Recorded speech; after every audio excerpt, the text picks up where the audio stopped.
ఈరోజు మాట ఏంటంటే ఆక్సిజన్ అందట్లేదంట. చాలామందికి ఆక్సిజన్ ఇబ్బందులు వచ్చేస్తున్నాయంట. అప్పుడు కరోనా టైంలో చూడండి, ఆక్సిజన్ అందట్లేదనే కదా మనం గొట్టాలు పెట్టేసేవారు, ప్రతి ఓళ్ళకి పెట్టేవారు. చాలా ఇబ్బంది అయిపోయేది, ఉక్కిరి బిక్కిరి అయిపోయి ఒకలాగా అయిపోయేది. ఇప్పుడు అంటండి ఎక్కువ ప్రోటీన్స్ అవి ఎక్కువైనవి ప్రమాదమే, తక్కువైనవి ప్రమాదమే.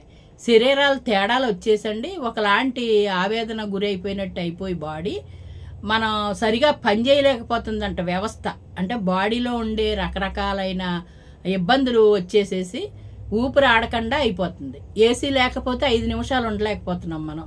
అదే మన చుట్టూ పచ్చగా చెట్లు ఉన్నాయనుకోండి, మనకున్నంతట్లోనే అంటే రోడ్డు వారమ్మట మనం రోడ్డు మీద కాపురం రోడ్డుకి చేర్చున్నాం అనుకోండి, మన గుమ్మం దగ్గరే ఎవరికి వాళ్ళే వెళ్ళాలి లేదండి, ఎవరికి వాళ్ళే 4 చెట్లు ఏదో ఒకటి గుబురుగా వచ్చే చెట్లు పాతుకుంటే, అది కరెంటు తీగులకి అటువంటి వాటికి అడ్డు లేకుండా ఉండే చెట్లు వేసుకుంటే ఈ గుబురుగా తయారైనప్పుడు నలుగురు వచ్చి ఆ నీడను నుంచుంటారో, ఏ వర్షం అన్నా వస్తే నిలబడటానికి చోటిస్తుంది, ఎండను కాపాడుతుంది, డైరెక్ట్ సన్ మన మీద పడకుండాను ఉంటుంది, మీడియంగాను ఉంటుంది, గాలి వేసినప్పుడు కొంచెం చల్లగా కూడా ఉంటుంది.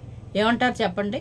మంచి పనులండి అయ్యి. ఇది వరకు తలాకొట్లో ఏం చేసేవారంటే చెట్లు పాతేవారు, ఈది అరుగులు కట్టేవారు. పారి ఉందనుకోండి, పారి బయట పల్లెటూరులో అరుగుల్లాగా కట్టేవారు.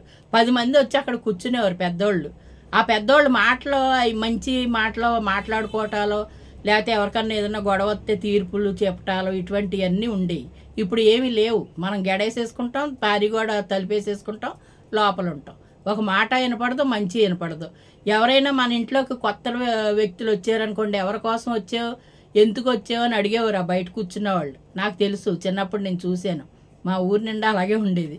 అక్కడ అడిగేవారు. అడిగితే పలానా ఇంట్లోకి వచ్చాం, పలానా వాళ్ళ దగ్గరికి వచ్చాం, పలానా వాళ్ళు చుట్టాలో లేకపోతే స్నేహితులో ఏ ఊరో చెప్పేవారు.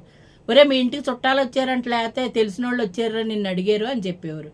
ఇప్పుడు అలా అడ్రస్లు ఉన్నాయేమో అడగండి. ఎవరు వస్తున్నారో తెలీదు, ఎవరు వెళ్తున్నారో తెలీదు, ఏం అడుగుతున్నారో తెలీదు. కొత్త వాళ్ళు వచ్చినప్పుడు ఏమైనా అడ్రస్ చెప్పాలంటే భయం. ఇటువంటి సొసైటీలో ఇప్పుడు మనం బతుకుతున్నాం. అప్పుడు రోజులు మంచి అంటారా, అప్పుడు రోజులు మంచి అంటారా? ఎప్పుడైనా సరే మన దగ్గర చుట్టూ మనకు చెట్లు అనేవి తప్పనిసరిగా ప్రతి ఇంటికి వేసుకోవాలండి. తక్కువ జాగా అయినా ఎక్కువ జాగా అయినా సరే దానికి సరిపడా చెట్టు.